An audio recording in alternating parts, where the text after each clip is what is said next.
got that spot. All right, cool. What's up? What's up? How we doing today? I'm doing well. For slick. All right, it's just gonna be the two of you? There'll be one party waiting. Okay. All right. So let me introduce myself real quick. How are you doing today, ladies, gentlemen? All right, my name is Jonathan. I am the Mezcal Man. Search me up, YouTube, Instagram, TikTok, all the things. We will talk Mezcal, I'll talk agave spirits, and I'll tell you what you should and shouldn't drink, okay? I have my lovely assistant over here, Paulina. She's gonna help pour some Mezcal for you, and we're gonna be talking about Saca Espantos today, okay? All right, so Saca Espantos, very loosely translates as like, I'll scare the heck out of you, all right? Because it really has to talk about a lot of the lore and some of the traditions of Oaxaca. If you've ever been to Oaxaca, there's a lot of ceremonies that go around with warding off demons and evil spirits. Obviously, if you've ever been to some of these small towns in Oaxaca, there are some traditions out there that are a little scarier, okay? Especially like late at night near San Luis del Rio, and you hear the La Llorona calling you to come to the water. If anybody doesn't know that story, that's another day, another time, okay? But anyway, so Saca Espantos, we are representing two categories today. We have an Espadín and we have a Tobala. The Espadín is normally aged 7 to 8 years. The Tobala can range anywhere between 15 to 18 years to maturity. The Tobala is technically a Silvestre. A Silvestre means a wild agave. So 100% wild, uncultivated agave with the Tobala. The Espadín is a cultivated agave with out of Yutla, okay? So Yutla is a small region as we're going towards San Luis del Rio, in between San Balthazar and La Chiqui. So don't worry about all those names, don't worry about all those places. All you gotta know is we're gonna talk good mezcal, we're gonna have some good juice, okay? So Paulina's gonna pour out a little bitty shots, little tampoco, and we're gonna get started today. The great thing about mezcal is it's something that brings you up. It doesn't bring you down, all right? If you know you drink whiskey during the wintertime because you're like, oh, I wanna go to sleep, I wanna relax, long day.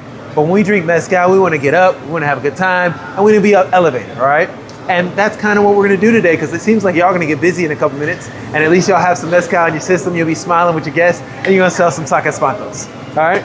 So when it comes to Espadín, like I said, 7 to 8 years. The flavor profile they're gonna have are like citrus profile with a little bit of cream of honey or natural honey. What I mean natural honey is the honey that you buy in the grocery store doesn't really taste like real honey. You need to get that honey that is locally made, that has the sources of the flowers, the pollens, and the fruits in the area. So for example, in Oaxaca, you have papaya, you have pineapple, you have orange, you have banana and plantain. And so those bees, those birds, those bats that cross-pollinate, when you make honey, you have those hints of those flavors. And that's what I mean by natural honey or cream of honey as well, okay? So what you're gonna do when it comes to mezcal, there's a simple way of drinking it. Never drink it with a lime like a tequila. You don't do that because it's high in acid. Normally its proof is usually anywhere between 45 to 55%. When you get down to the 40%, so those are usually like your cocktailable mezcals, because you get the smoke, but you lose some of the flavor and the nuance of the flavor, okay? So with this, you wanna take a small kiss first. You say, dame un besito, right? Give me a little kiss. The first kiss is going to wet your palate. It's going to make your mouth kind of salivate a little bit, and you're gonna notice little hints of flavor, but you'll definitely take the smoke at first.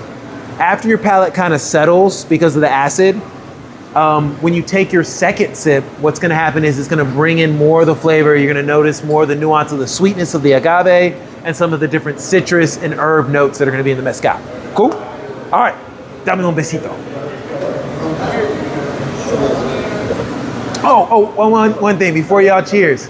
In Oaxaca, we say dish bay, right? So dish, like D-I-S, dish, and bay, all right? Like dish bay, like B-A-Y. So dish bay means thankfulness, but it's a greater meaning of thankfulness. It's like I'm thankful for the ground, the agave, the maestro, the person who put it in the bottle, the person who's talking to you today, and then all the company that we have today to drink mezcal. So, dish bay. So, A little kiss. This man, he turned up already. So, as you notice, first flavor, what do we get? What's your flavor? Sabor. Okay, it's good.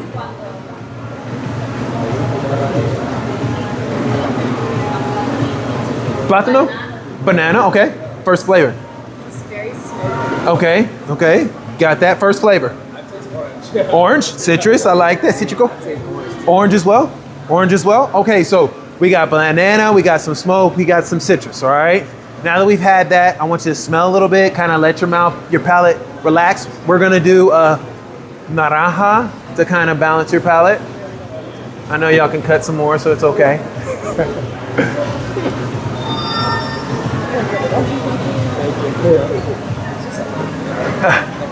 One for each of you.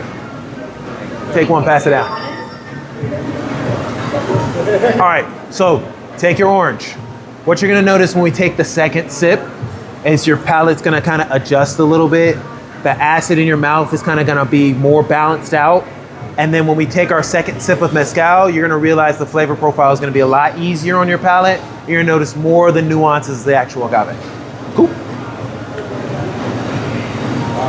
I know, man, it's okay, it's okay. Here, I got you, I got you. There you go. Do you need a second little? It's good. All right, so what do we get? Second flavor profile, what do you got? Still plátano?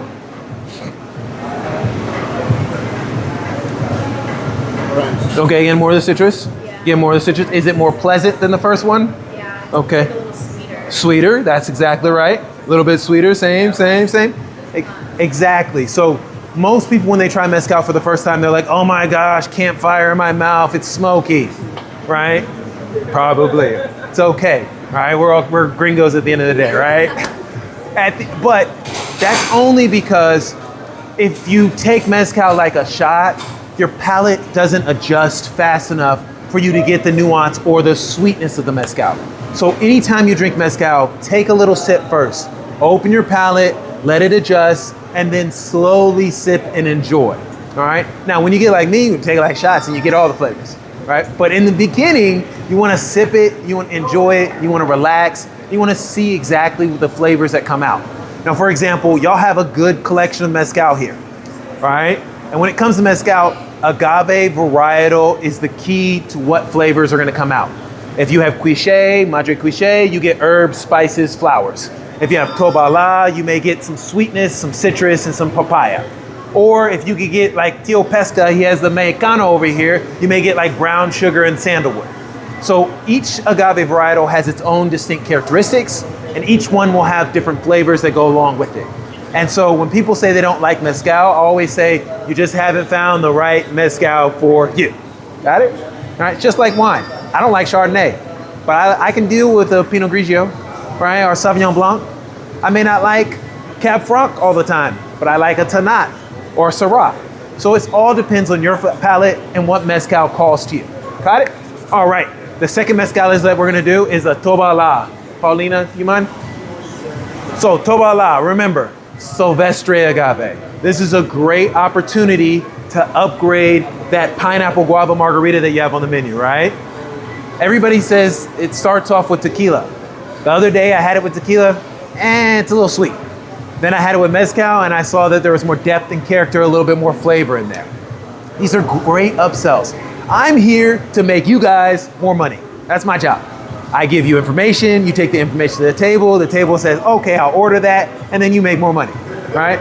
That's my job, to make y'all make money. And so with the Tobala, it's a great way to either get that last sip at the end of the dining experience to settle your palate, or get that first sip to get you started and get you up and get you ready for a good party, all right? So notice that about your guests. Notice about the tables that come through. Notice about the people that they're interacting. If you see a bunch of girls sitting at a table, do I want to give them the strongest, smokiest mezcal?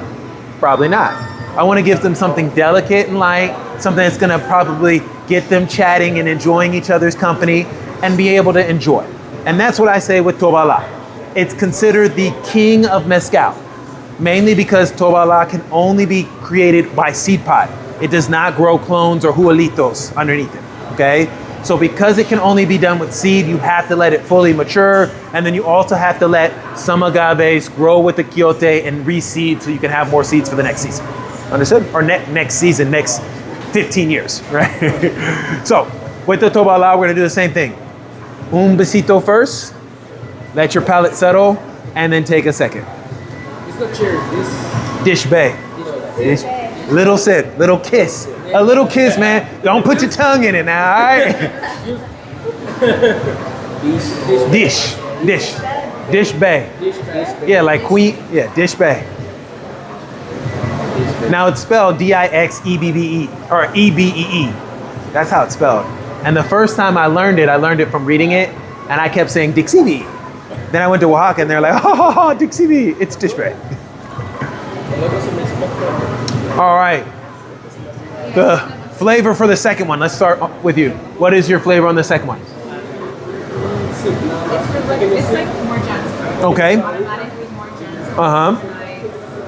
I do taste like the floral, The floral notes, okay? but I like it. Okay. I think this one is That's it's soft. I like that. It is considered feminine, right? Feminine in the aspect of being soft and gentle versus rough and harsh, right? They have like a gentle spice to it. Okay. So I felt it like in my nose. Uh-huh. Okay. Yeah. You like that? Took that shot. Uh-huh. I felt it like right here in my nose. Tips tongue, uh-huh. Yeah. Okay. It was smooth. Okay. What do you got? Smooth? Soft? Okay. All right, good. this wasn't as intense as the first. That's the first one. I agree. Why do you think that's the case?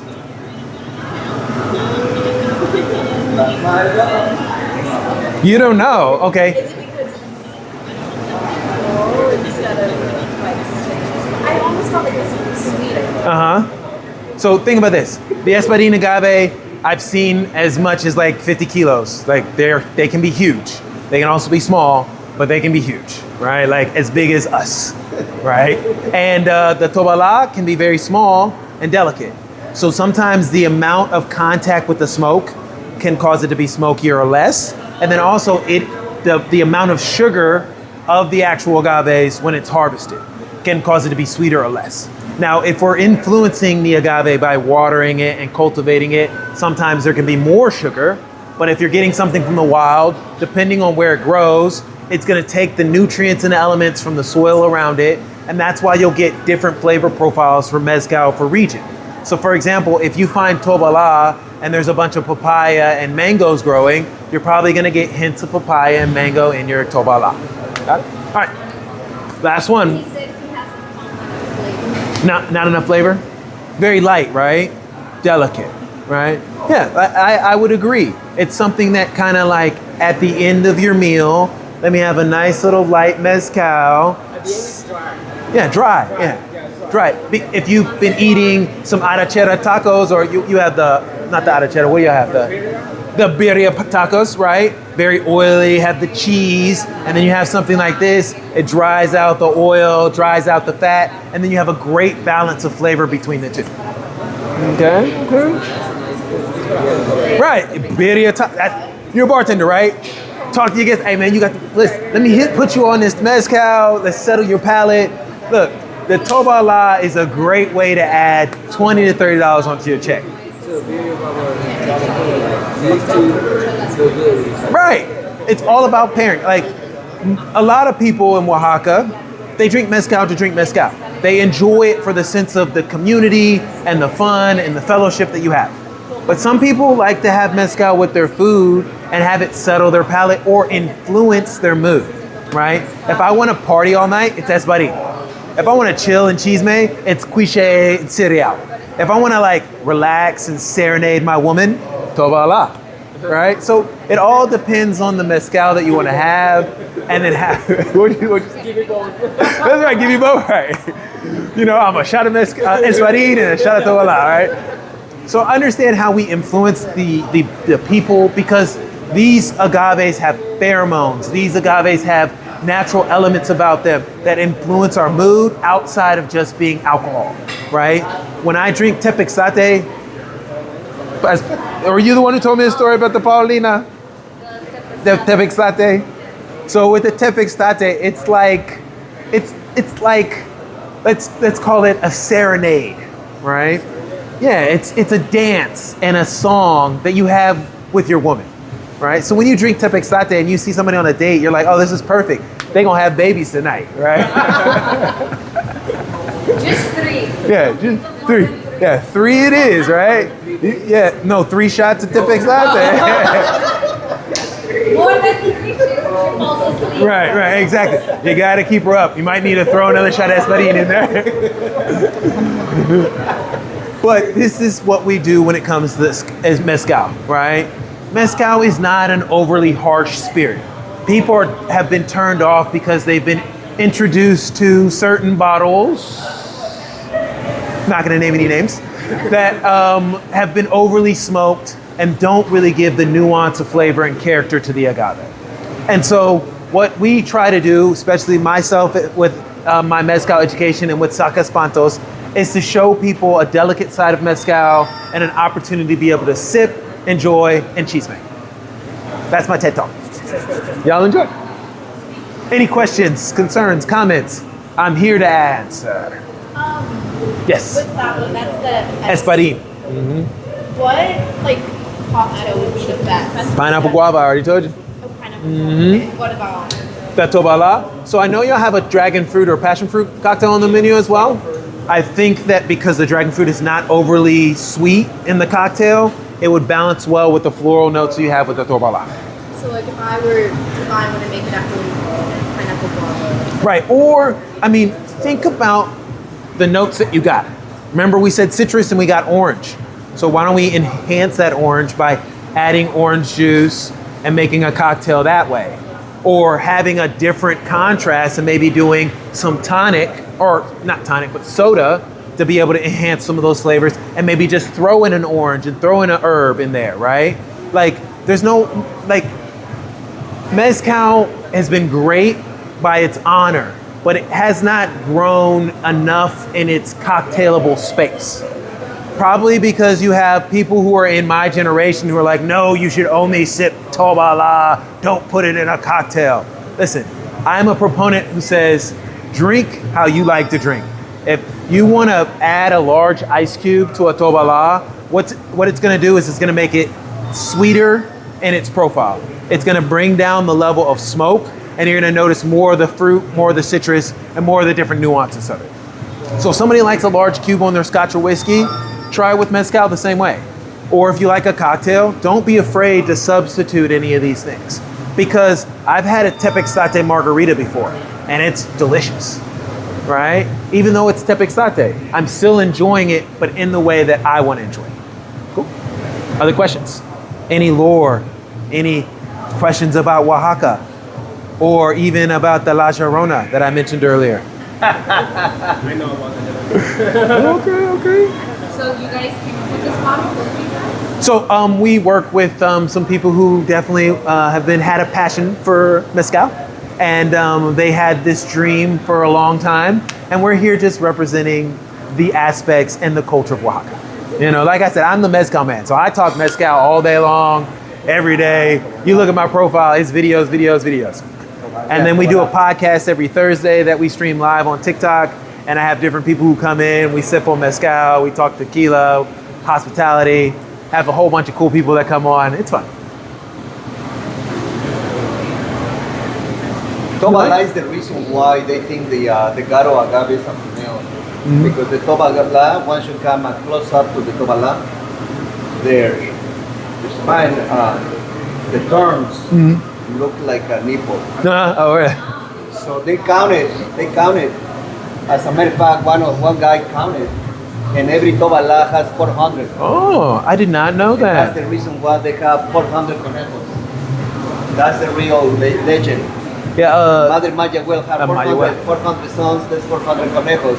But the reason why they say that she hid it because the guys were looking for her. So her mother was like, you have to hide, and they hide it on the Tobala. once I promise you, go Google Tobala close up, and you will see how it really looks like Like a nipple. Ooh, that's something. See, I learned something new every day. Yeah. Didn't know that the tobala looked like a nipple. Yeah. All right, but I'm glad I learned that today. I did. I'm gonna have to compare with all the nipples, all right? because the espadín goes like this. Oh, right. Espadín goes like this, but Tobala goes Like it wider, blooms, goes right? Like a flower. Which is why we got those floral notes, right? Yeah, there's a lot of things about mezcal that people don't know, right? Even me learning that it looks like a nipple, I never thought of it that way. But like, there's so many stories, like the story about Mayahuel, the story about the 400 Conejos, the story about Choconosle. There's just so much lore, or the La Llorona, or the dang. Why am I forgetting the possum's name? Tlacuache, the Tlacuache, the story about the coyote and the moon. There's so many stories, a lot of lore, and that's what makes mezcal fun, right? I could tell you a story, and we could drink on some mezcal, and hopefully it's not tepextate. And that's the invitation for you guys to be creative and not just sell the mezcal, but say the story, whatever you capture from him, just kind of research and kind of, tell them the story, and that's how people come here, because they want the experience, they want the atmosphere, they want they like the difference that the restaurant brings, and that's part of what, They want to know the secrets. Right. So I'm going to share a quick story about the Tlacuache real quick. I'm going to try to do it in 5 minutes. All right. So Tlacuache, it translates as possum. So there's a story of in Mexico, long time ago, these 3 demons decided to come and visit Mexico and wreak havoc across the area. They pushed all the people into the woods, and they stole the fire, the tobacco, and the mezcal from them. So the animal kingdom got together and like, how can we help the people out? We see that they're oppressed by these demons. The jaguar said, well, I'm strong, but if they see me, they'll run away because of how intimidating I am. The eagle said, I'll see them from afar, but I won't be able to carry the items away from myself. The alligator said, well, I'll ambush them in the water, but if it gets on land, I won't ever be able to catch them, right? And the little possum says, you know what, I'll do it. And they started to laugh, ha ha ha, little possum, what could you do? And he's like, well, I'm small, and they may underestimate me, but you know what I do have? I'm very cunning. So the animal kingdom was like, well, we could lose a possum. You go over there and go hang out with the demons. Possum goes, finds the 3 demons. The demons are celebrating around a fire. And they see the little possum, and they're like, hey, little possum, come on over here. Have you ever tried some tobacco? So next thing you know, they got the possum. They're smoking tobacco with the possum. He's coughing his lungs up. But takes a little bit of tobacco, puts it in his pouch. The possum's like, oh, okay, let's see if he likes mezcal. Next thing you know, they're giving mezcal to the possum as well. Possum's getting a little drunk, but he's taking mezcal and putting it in his pouch. He's acting like he's, playing possum, pretending to be drunk and high. And the next thing you know, the possum falls into the fire. His ears and his tail catch on fire, and he scurries off into the woods. The demons are laughing, ha, ha, ha, ha, ha. But the possum gets away with the mezcal, the fire, and the tobacco. And this is why possums have bald ears and a bald tail. So that's my TED Talk. I know it's getting late, and guy was able to knock that story out pretty quickly. And I hope y'all have a good shift, because it looks like y'all got some tables that are be coming in here quickly. Perfect. Any questions before I get out of here? No. Did they come from Oaxaca? Yes, they are from Oaxaca. One of the partners is from Utla, where we get the mezcal. Cool. Is this in like all liquor stores? Yeah, I mean it's in a lot. We're still growing, obviously, but like we have a partnership with Real Tacos right now, and we are doing an incentive program. Just to let y'all know, the person who sells the most saca espantos within the month, we will drop by and give you a gift card or a bottle of mezcal. Oh, babe. Hey, when we release the tepextate, I'm gonna keep it away from you, okay? All right, perfect. It was a pleasure. Thank you so much.